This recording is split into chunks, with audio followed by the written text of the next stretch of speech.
চুলের যত্নে 10টি কার্যকরী টিপস। নাম্বার 1, চুল সবসময় নিচ থেকে আঁচড়াবেন।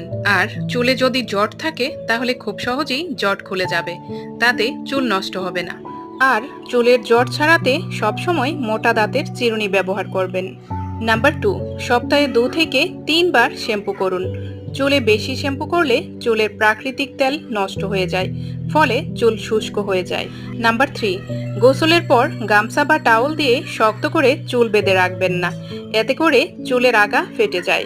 নাম্বার 4, কখনো ভেজা চুল আঁচড়াবেন না। চুল ভেজা অবস্থায় চুলের গোড়া নরম থাকে। নাম্বার 5, অতিরিক্ত তেল চুলে ব্যবহার করবেন না। অতিরিক্ত তেল দেওয়ার ফলেও চুলের গোড়া নরম হয়ে যায়। নাম্বার 6, রাতে শোয়ার আগে অবশ্যই চুল আঁচড়িয়ে হালকাভাবে বেনি করে ঘুমাবেন। নাম্বার 7, সপ্তাহে একবার হেয়ার প্যাক লাগাতে পারেন, এতে চুল সিল্কি হবে।